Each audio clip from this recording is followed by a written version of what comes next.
الحمد لله نحمده ونستعينه ونستغفره ونؤمن به ونتوكل عليه ونعوذ بالله من شرور أنفسنا ومن سيئات أعمالنا من يهده الله فلا مضل له ومن يضلله فلا هادي له ونشهد أن لا إله إلا الله وحده لا شريك له ونشهد أن سيدنا ومولانا محمدا عبده ورسوله صلى الله عليه وعلى آله وأصحابه وبارك وسلم تسليما كثيرا كثيرا.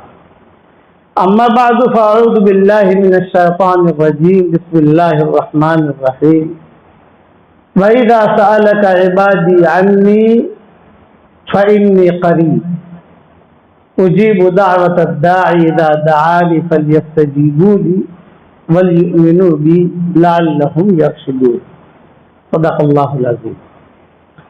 قابل احترام بھائیو، دوست، بزرگوں، اس امت کی کئی خصوصیتیں ہیں جو پچھلی امتوں میں نہیں تھی. ہم جو نماز پڑھتے ہیں یہ نماز کی ترتیب پچھلی امتوں میں نہیں تھی. ان کے یہاں کوئی امام خاص ہوتا نہیں، ہمارے ایک امام ہوتا ہے، ایک مؤذن ہوتا ہے، ایک مسجد ہوتی ہے، ایک ترتیب ہوتی ہے. ان کے یہاں یہ چیزیں نہیں تھی. اسی طریقے پر جو حج کی ہماری ترتیب ہے وہ ترتیب بھی اس وقت میں نہیں تھی. ہمارے جو روزوں کی ترتیب ہے وہ ترتیب بھی نہیں تھی.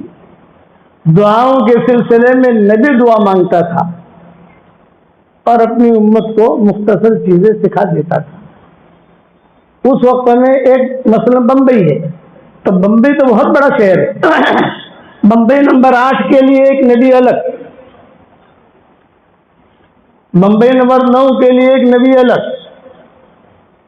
اسی لیے 70,000 انبیاء آئے ہیں بنی اسرائیل میں. یہ جو 70,000 کی تعداد آتی ہے نا، اس کی وجہ یہ ہے کہ بعض مرتبہ جو ہے دو محلے کے لیے بھی آپ کی ذمہ داری اتنی ہے. بس آپ اتنے لوگوں کو دین کی بات بتاؤ، آگے چل کر نہیں. وہاں دوسرا نبی بتائے گا، دوسرا نہیں بتائے گا. اللہ تعالیٰ اتارتے تھے. حضور صلی اللہ علیہ وسلم کو بھیج کر ساری پابندیاں ختم ہوگی. نماز کے لیے جو لفظ مسجد مطہورہ، مسجد کا نماز زمین کا ٹکڑا میرے لیے مسجد ہے، یہ کہہ دیا. باقاعدہ حضور صلی اللہ علیہ وسلم نے تربیت کی. تو یہ امت کو حضور نے دعوت پر بھی کھڑا کیا اور دعا پر بھی کھڑا کیا.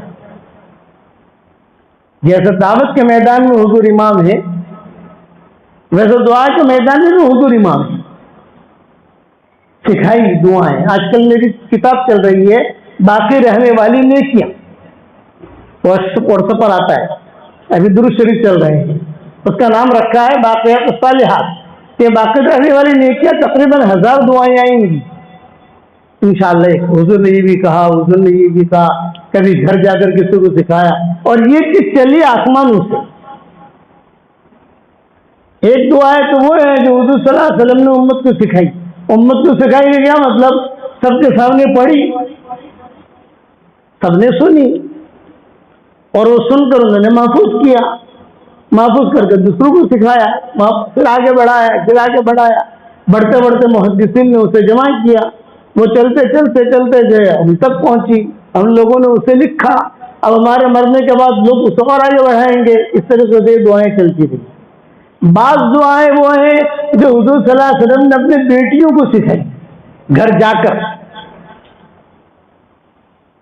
نبی گھر جا کر بیٹیوں کو سکھائے مطلب کہ بہت بڑی چیز ہو جاتی ہے. لیکن وہ بیٹی کے لیے نہیں ہے، وہ صرف بیٹی کے لیے نہ، تو پوری امت کے لیے. قصہ وہ ہوا کہ گھر جا کر فاطمہ سے حضور نے فرمایا، بیٹا دیکھ، قریبا قریبا فاطمہ قریبا، میں تجھے ایک دعا بتاتا ہوں، زندگی میں کبھی چھوڑنا مت، پڑھتی رہنا. یا حی یا قیوم برحمتک استغیث اصلح لی شأنی کلہ ولا تکلنی الی نفسی طرفۃ عین. یہ حضور نے سکھائی تھی. مومن کے اختیار میں نے لکھی ہے دعا صبح شام کی دعاؤں کے اندر. اور بعض مرتبہ سب بیٹیوں کو، یہ تو فاطمہ کو سکھائی، اور بعض مرتبہ سب بیٹیوں کو جمع کرتے تھے.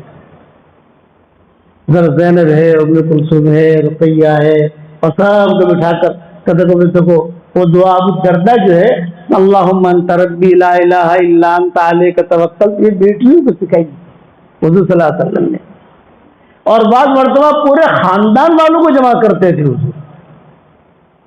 خاندان کا مطلب قریش، حضرت عباس آ گئے، عثمان علی کی اولاد آ گئی، حضرت علی آ گئے، دوسرے جو ہے فضل ابن عباس آ گئے، یہ سارے کے سارے جو حضور کا خاندان تھا ان کو جمع کرتے تھے. اور گھر پر جا کر کے ایسا یعنی کیا اہتمام کرتے تھے، گھر میں داخل نہیں ہوتے تھے، چوکھٹ پکڑ کر کھڑے ہو جاتے تھے.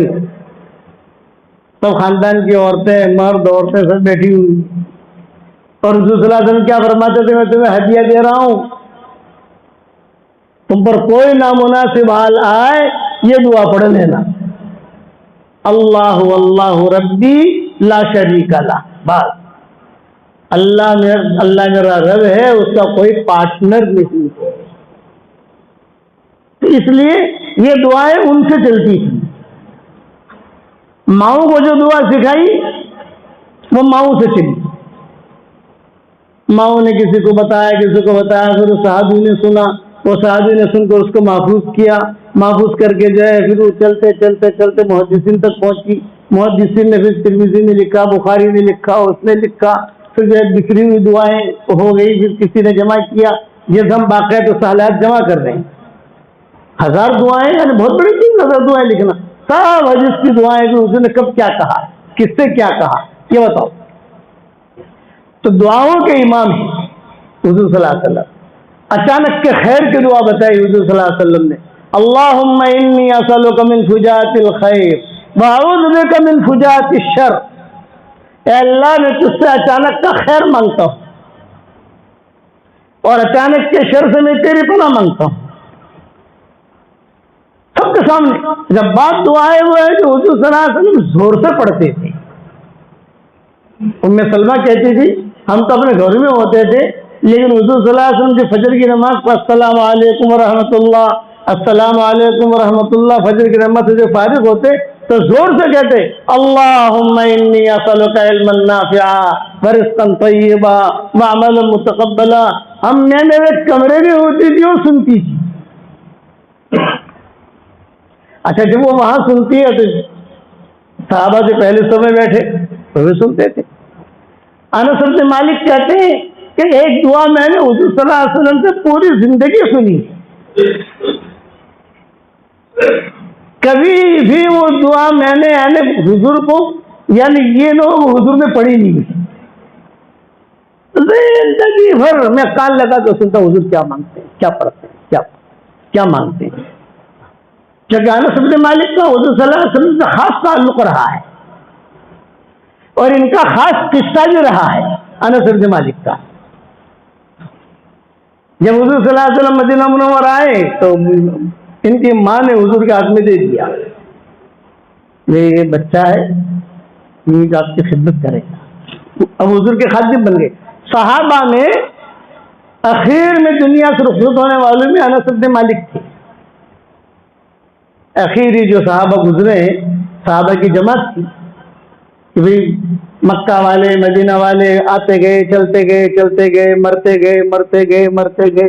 تو یہ اخیری جو کھیت ہے ان میں جب ہم کہتے ہیں نا ابھی مولانا الیاس صاحب رحمۃ اللہ علیہ کو دیکھے ہوئے لوگ کون ہے، ایک وہ بڑے میاں ہے جو میوات میں.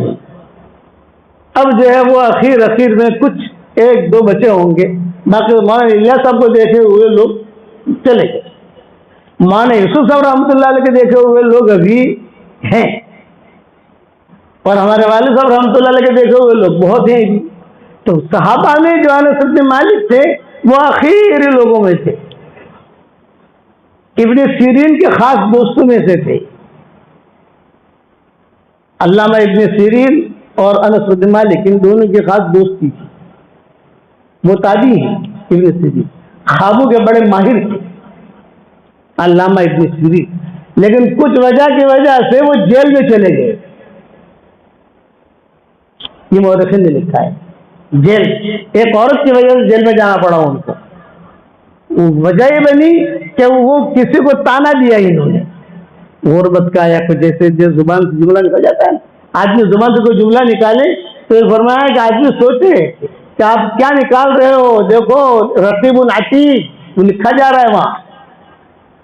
خیالوں میں ہے تب تک انسان محفوظ ہے، لیکن خیال میں جب زیادہ آتا ہے تو زبان سے نکلتا ہے، وہ پکڑا جاتا ہے.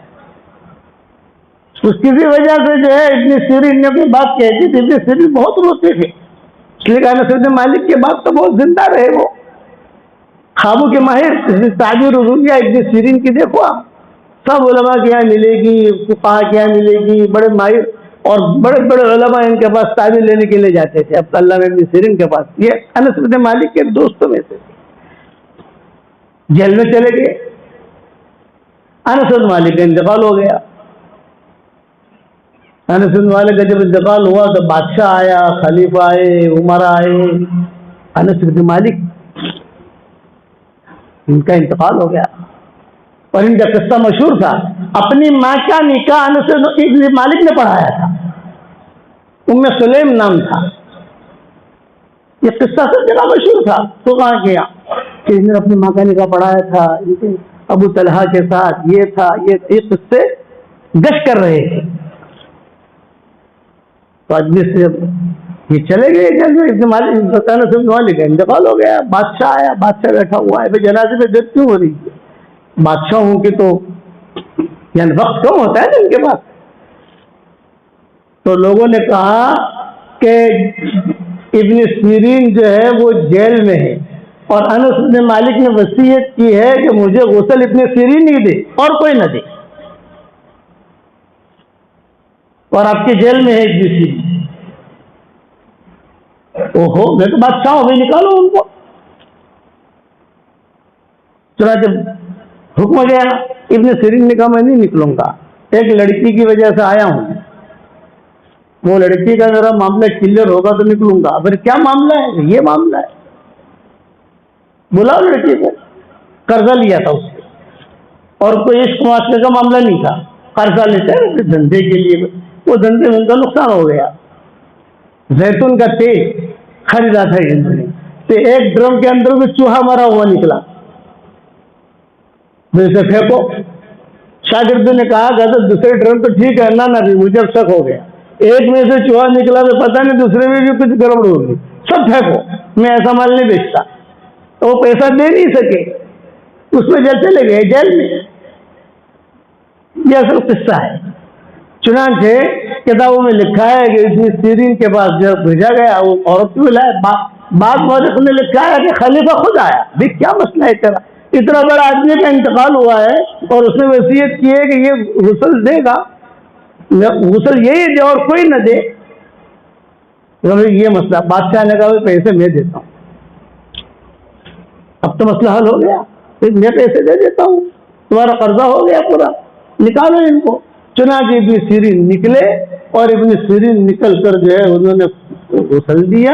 اب غسل دینے کے بعد لوگوں نے نماز کون پڑھائے؟ تو لوگوں نے کہا کہ ابن سیرین ہوا حق. بھائی جب غسل دینے کی وصیت کی ہے انس بن مالک نے تو نماز بھی اسی کا حق ہے کہ یہ پڑھائے، کیونکہ اس زمانے بادشاہ کی اجازت کے بغیر کوئی نماز نہیں پڑھا سکتا تھا. امر الملک ہوتا تھا، امر الملک ہے بادشاہ کا حکم، بادشاہ تو نہیں چلتی. ابن سیرین نے نماز پڑھائی. یہ انس بن مالک، یہ آخر جانے والوں میں، یہ اپنے شاگردوں کو کہتے تھے ایک دعا زندگی میں کبھی بھی میں نے بھی نہیں چھوڑی اور حضور صلی اللہ علیہ وسلم نے بھی نہیں چھوڑی. اور روزانہ چونکہ خادم تھے تو قریبی رہتے تھے حضور صلی اللہ علیہ وسلم کے، تو کہتے تھے کہ میں نے بھی نہیں چھوڑی اور حضور نے بھی نہیں چھوڑی. تو شاگرد پوچھتے تھے کون سی؟ اللہم انی اسألک العفو والعافیہ فی الدنیا والآخرہ. مومن کے اختیار میں صبح شام کی دعاؤں میں یہ دعا لکھی کہ حضور صلی اللہ علیہ وسلم صبح شام بہت اہتمام سے یہ دعا مانگتے تھے. اور حضرت عباس آتے کہتے کہ ارے بھائی کچھ مجھے دعا سکھا دے مختصر ہو. تو حضور صلی اللہ علیہ وسلم کہتے اللہ سے عافیت مانگو، اس سے بڑھ کر کوئی دعا نہیں ہے. صلی اللہ علیہ، اللہ سے عافیت مانگو. کہ دعاؤں کے بھی امام ہیں حضور صلی اللہ علیہ وسلم، دعاؤں کے امام. کئی دعائیں وہ ہیں جو حضور صلی صلی اللہ علیہ وسلم نے تنہائی میں مانگی ہے، یہ کتابوں میں نہیں ہے۔ کئی دعائیں وہ ہیں کہ حضور صلی اللہ علیہ وسلم نے ماؤں کو سکھائی ناک پکڑ کر، ام سلمہ اور عائشہ۔ حضور امہات المومنین کی دو پارٹیاں تھیں، جتنے امہات المومنین ہیں ان میں ایک پارٹی جو ہے اس کی ذمہ دار حضرت عائشہ ہوتی تھی اور ایک پارٹی کی ذمہ دار حضرت ام سلمہ ہوتی تھی، تو سارا گھر کا معاملہ ان دونوں کی وجہ سے چلتا تھا۔ یہ پارٹی میں یعنی دونوں کسی بات پر متفق ہو جائیں گے نا تو کوئی اختلاف نہیں، اور اگر دونوں میں سے کوئی ایک بھی اختلاف کرے یہ ہونا چاہیے یہ ہونا چاہیے نا، معاملہ گڑبڑ۔ تو حضور صلی اللہ علیہ وسلم سب کو لے کے چلتے تھے، لیکن کبھی ایسا دیکھتے کہ یہ دونوں کسی بات پر اٹھی ہوئی ہیں یا کوئی معاملے پر اٹکا ہوا ہے معاملہ، اسی لیے حدیث میں دونوں کے نام آتے ہیں کہ دونوں کا ناک پکڑ کر حضور صلی اللہ علیہ وسلم نے دعا سکھائی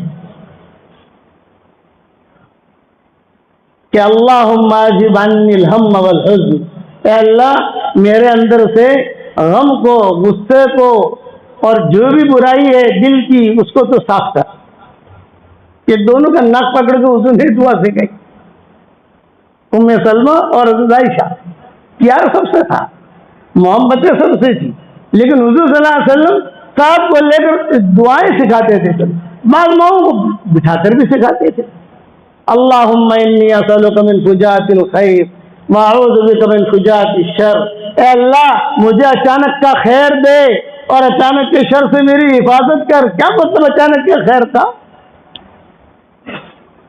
مطلب کہ میں جا رہا ہوں کسی کی طرف کہ کوئی چیز مجھے اچانک دے دے، اچانک اچھی بیوی مل گئی، اچانک اچھا پارٹنر مل گیا، اچانک اچھی کتاب مل گئی، اچانک جو ہے اچھی کوئی بات مل گئی، جیسا ابو بکر کو اچانک کا خیر ملا، حضور صلی اللہ علیہ وسلم کے پاس آئے، صدیق اکبر نے کہا حضرت میں تو بہت تھک گیا ہوں،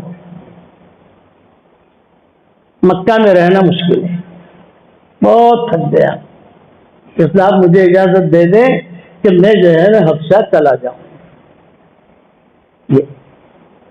لیکن یہاں لوگ رہنے نہیں دیتے، کام کرنے نہیں دیتے، حرم میں جا نہیں سکتے، مارکیٹ میں جا نہیں سکتے، اور بہت پریشان کیا ہے، تو آپ مجھے اجازت دے دیں کہ میں حبشہ کی ہجرت کروں، حبشہ چلا جاؤں۔ لوگ حبشہ جاتے ہیں وہ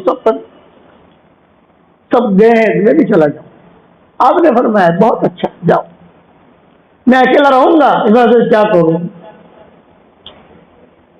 میرے بچیاں ہیں، بچیاں تو میری بھی ہیں، یہ حضور پہ کس کی بات ہو رہی ہے؟ صدیق اکبر، یہ اچانک کا خیر سمجھا رہا ہوں۔ چنانچہ طے ہو گیا تو اچھا جاؤ، تم جو ہے حبشہ جاؤ۔ تو صدیق اکبر نے سارا اپنا سامان اٹھایا، اپنا لیا، بچوں کو بھی لیا اور یہ لیا، باقاعدہ سمجھا کہ سب کچھ لپیٹ کر ابو قحافہ، یہ نابینا تھے، ان کے والد تھے ابو قحافہ، بعد میں بہت اخیر میں آئے۔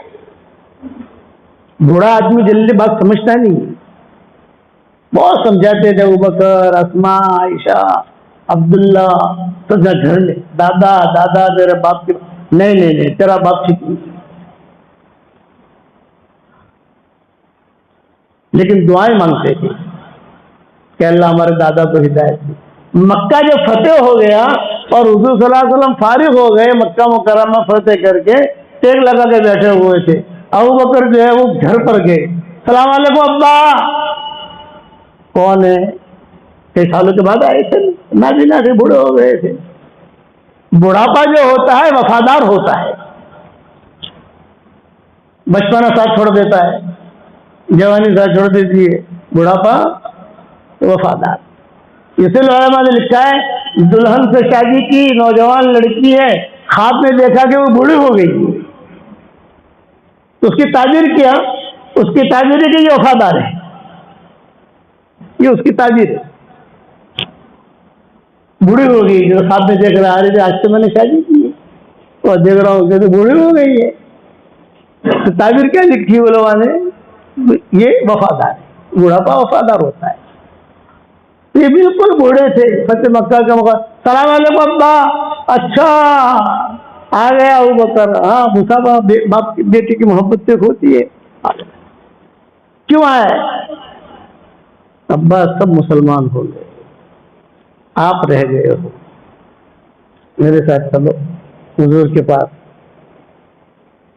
سوچتا ہوں, کبھی بھی کہہ رہے سوچ رہا ہوں, جیسے بدر ہو گیا, احد ہو گیا, خندق ہو گیا, مکہ مکرمہ فتح ہو گیا, حضور صلی اللہ علیہ وسلم کو دنیا سے جانے کا وقت بھی آ گیا, اور اچانک کا خیر بتا رہا ہوں. یہی اچانک کا خیر صدیق اکبر کو ملا. حبشہ کی ہجرت نکل گئے تھے, آدھے رستے سے اللہ نے انتظام کیا وہ بس لانے کا.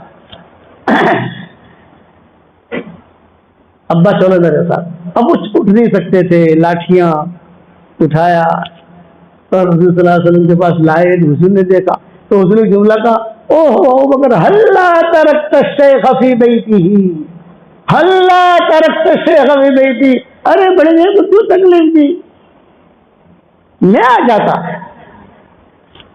آپ نے کیوں تکلیف دی ان کو, میں آ جاتا. صدیق اکبر نے کہا ہوا حق ان یاتی الیک, وہ زیادہ حقدار ہے کہ آپ کے پاس آتے. نابینا ہو چکے تھے, کتابوں میں لکھا ہے کہ بھویں جو ہے یہ بھی لٹک رہی تھی, اور بال بھی بہت سفید ہو چکے تھے, اور زیادہ آ کر بیٹھے, اور بیٹھتے ہی کا حضور نے جب مصافحہ کیا اور میرے قریب بٹھایا اور بٹھا کر کہا بتاؤ کیا حال چال ہے.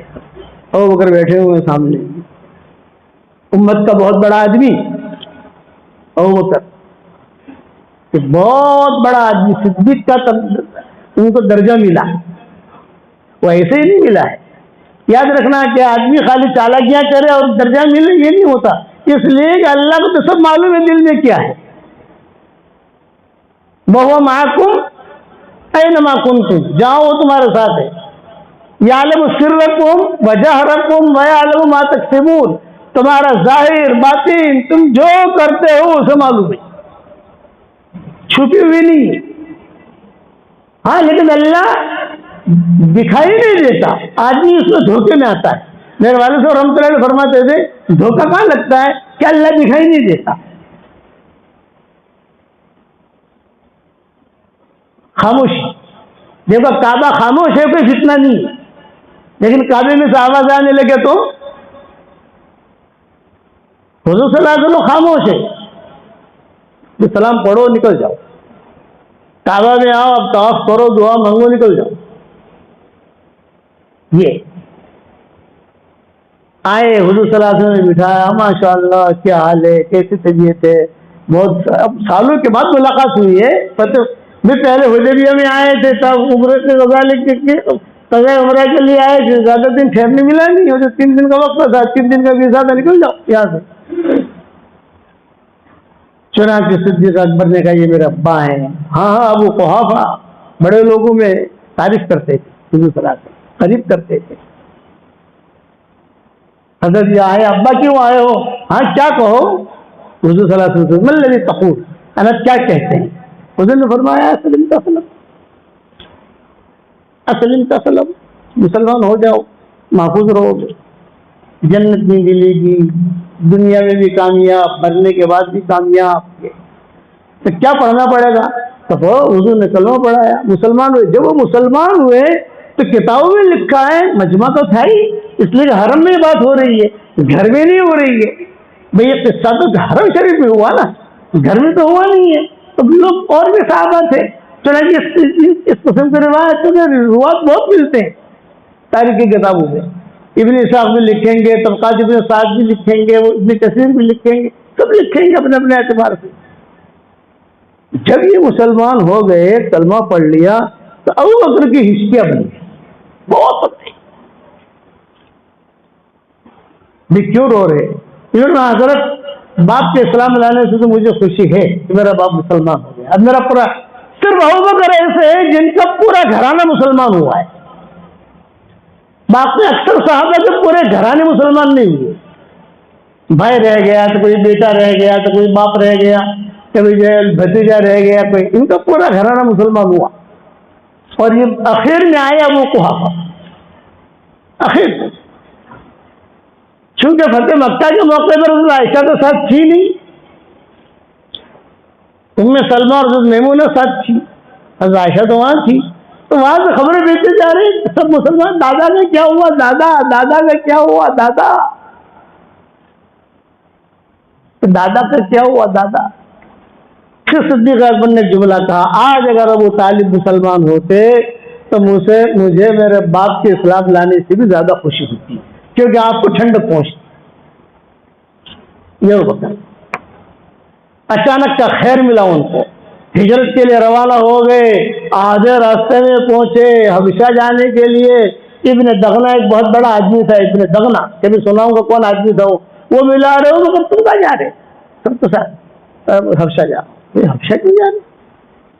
ہجرت کر کے۔ کیوں؟ مکہ والے پریشان کرتے، ارے فکر مت کرو، میں بادشاہ ہوں مکہ کا، میرے ساتھ چلو۔ واپس لائے، جب واپس لائے مکہ والوں کو کہہ دیا کہ بھائی دیکھو یہ یہاں رہے گا، کوئی چھیڑے نہیں، ہاں رہے لیکن نماز نہ پڑھے، حرم میں نہ آئے۔ اچھا پھر تو گھر میں پڑھوں گا بھائی، گھر میں پڑھنا شروع کیا، اور جب گھر میں پڑھنا شروع کیا تو مکہ والے مرد عورتیں آ کر دیکھتے تھے اور قرآن سنتے تھے۔ مکہ والوں نے کہا کہ بھائی یہ تو مجمع ہونے لگا ان کے پاس، بھائی اپنا حلف نامہ ہٹا لو۔ اچھا میں لے لیتا۔ صدیق اکبر نے کہا حسبنا اللہ و نعم الوکیل، یہ اللہ کی پناہ میں ہوں، اللہ کی حفاظت میں ہوں۔ اب یہ باتیں ہو ہی رہی ہیں اور ہجرت کی باتیں چلی۔ حضور نے کہا کہ میں بھی ہجرت کروں، 3 جگہ مجھے بتائی گئی ہے، بحرین جاؤں، مدینہ جاؤں، ایک تیسری جگہ تھی وہاں جاؤں۔ کیا یہ باتیں چل رہی تھی؟ اچانک حضور صلی اللہ علیہ وسلم آئے اور کہا ابو بکر اللہ نے ہجرت کا حکم دے دیا ہے، اور ایک بات بتاؤں، جبریل سے میں نے پوچھا کہ ابھی میرے ساتھ کس کو لے جاؤں، میں اکیلا تو سفر نہیں کر سکتا۔ تو جبریل آئے اور یوں کہا اللہ نے حکم دیا ہے ابو بکر کو اپنے ساتھ لے لو۔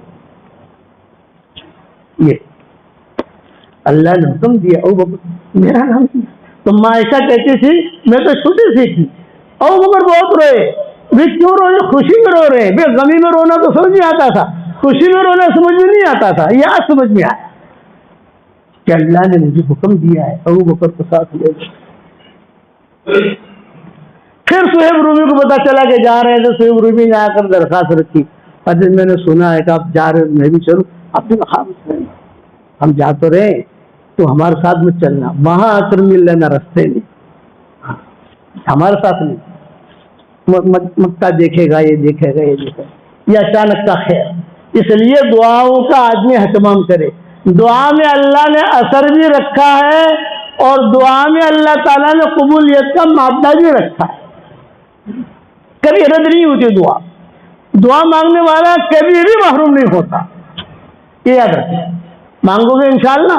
اور یہ ہماری کتاب مومن کا ہتھیار ہے، وہ تو سدا بہار ہے، عام طور سے کتاب اس میں باقی رہنے والی نیکیوں میں انشاءاللہ 1000-1500 دعائیں آہستہ آہستہ آہستہ آ جائے گی انشاءاللہ، وہ چھپ کر آئے گی، اسے پکڑ لو آپ۔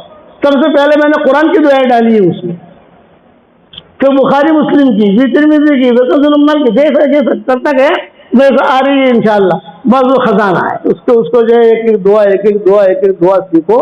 حضور صلی اللہ علیہ وسلم نے کیا سکھایا ہے؟ اللہ تعالیٰ دعا مانگنے کی بھی توفیق عطا فرمائے اور دعا کرنے کی بھی توفیق عطا فرمائے۔ میرے والد صاحب رحمۃ اللہ علیہ فرماتے تھے یونس خوش قسمت کون ہے بتاؤں؟ کہنا کہ جسے دعا مانگنے کی توفیق مل جائے وہ خوش قسمت ہے، تو اللہ سے باتیں کرتا ہے، دعا مانگنے والا اللہ سے باتیں کرتا ہے اور وعدہ ہے ربکم ادعونی قال ربکم ادعونی استجب لکم، میں کروں گا۔ آج یہ کام مایوس ہوتا ہے کہ جہاں اس کے دعا کا اثر نہیں دکھتا پیچھے ہٹتا ہے، نہ تو مانگتا جا، چلتا جا، مانگتا جا، چلتا جا۔ اللہ تعالیٰ ہم سب کو عمل کرنے کی توفیق عطا فرمائے۔